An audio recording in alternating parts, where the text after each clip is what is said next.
Pernahkah kamu membayangkan liburan yang sudah kamu tunggu-tunggu justru menjadi arena berdarah yang mengerikan? Inilah tragedi yang terjadi di Slitterban Waterpark saat itu. Orang-orang menyebutnya sebagai tragedi perosotan maut. Hari Minggu, 7 Agustus 2016, cuaca sempurna dengan temperatur 26 derajat Celcius di Kansas City, Amerika Serikat. Scott Schwab, seorang anggota parlemen negara bagian Kansas, dan istrinya mempunyai ide untuk menghabiskan hari bersama keluarga di Slitterban, salah satu waterpark terkemuka di Amerika Serikat. Slitterban merupakan waterpark yang terkenal dengan perosotan air ferak setinggi 51,4 yang tercatat di Guinness World Record sebagai seluncuran tertinggi di dunia. Nama seluncuran ini, ferak, diambil dari bahasa Jerman, yang artinya adalah gila.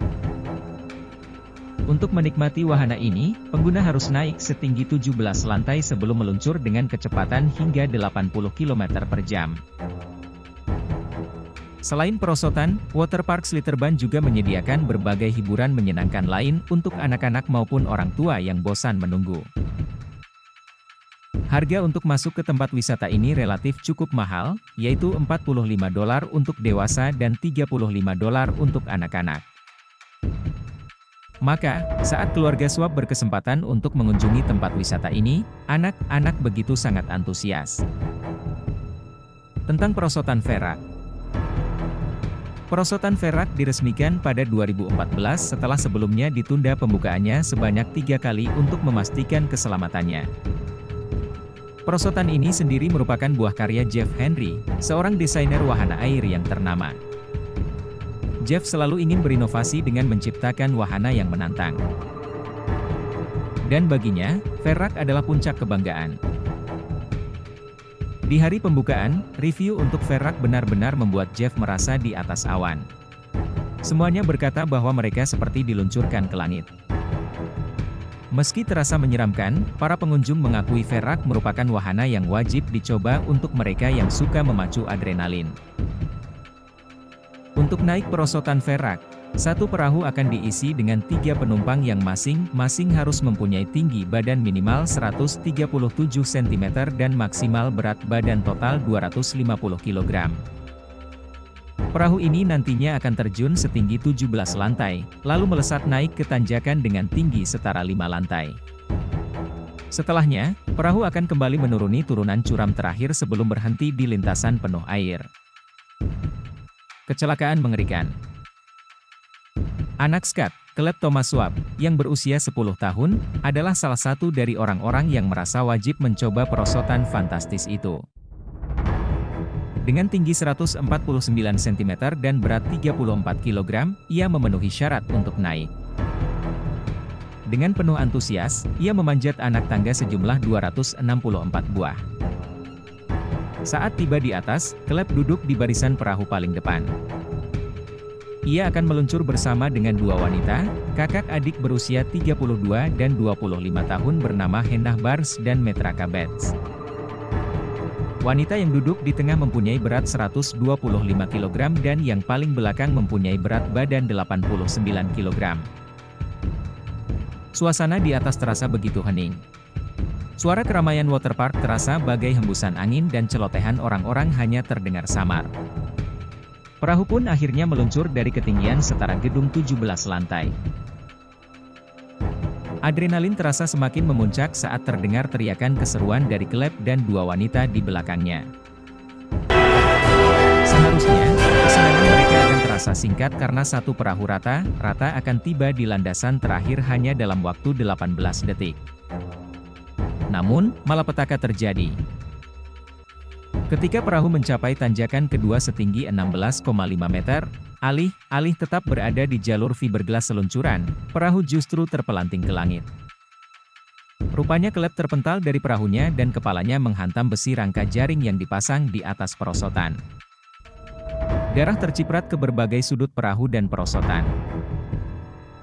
Puluhan pengunjung di bawah yang tengah menanti perahu dikejutkan dengan datangnya tubuh mungil tanpa kepala dan air yang berubah menjadi merah. Tubuh kecil Caleb terlempar tanpa kepala. Adik Caleb segera diamankan, meski ia terlanjur melihat kejadian mengerikan itu. Ibu klub, yang berusaha mendekat, segera dicegah oleh pengunjung lain untuk menyaksikan pemandangan tersebut. Suasana berubah menjadi sangat mencekam. Teriakan, tangisan histeris, dan ketakutan pecah dalam situasi tersebut. Dua wanita yang naik bersama klub juga mengalami cedera parah. Satu mengalami patah rahang, sementara yang lainnya menderita retak di bagian wajahnya. Meski terluka, mereka beruntung karena masih selamat. Penyelidikan tragedi Perak. Untuk keperluan penyelidikan, Perak dan Sliterban ditutup sementara. Polisi menginvestigasi mengapa insiden itu bisa terjadi. Hasil investigasi menyatakan bahwa penempatan klep yang terlalu ringan di bagian depan perahu menjadi penyebab utama kecelakaan itu. Kelebihan berat di belakang menyebabkan perahu kehilangan keseimbangan. Akibatnya, perahu meluncur keluar dari jalur yang seharusnya. Ahli konstruksi juga mengungkap bahwa konstruksi jaring dan besi yang dipasang di atas perosotan adalah sebuah kesalahan desain dan melanggar ketentuan keamanan. Perahu yang melesat di Perak akan berada dalam kecepatan tinggi. Jika mereka menabrak jaring, kecelakaan parah dapat terjadi. Ahli konstruksi juga menemukan pelanggaran lain pada tali pengaman pengendara perahu, yaitu velcro. Menurut Komite Wahana Taman Hiburan di Amerika Serikat, Perak tidak mempunyai cukup keamanan karena velcro yang mudah lepas di kecepatan ekstrim tersebut. Selain itu, ternyata Perak tidak mempunyai mekanisme yang wajib dimiliki wahana ekstrim seperti perosotan tinggi dan roller coaster untuk mencegah pengendaranya terpelanting ke udara.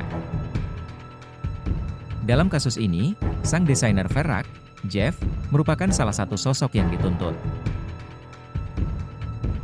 Saat membangun Perak, ia dan pemimpin tim, John Scully, sama sekali tidak memiliki latar belakang saintifik.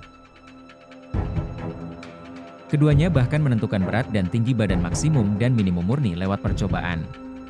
Sama halnya dengan desain jaring serta besi di atas perosotan. Sayangnya, keduanya akhirnya dibebaskan karena tidak cukup bukti. Terlebih, saat Perak dibangun, ketentuan keamanan yang dirumuskan komite belum wajib untuk diikuti. Di akhir kasus, keluarga klub menerima kompensasi sebesar $20 juta.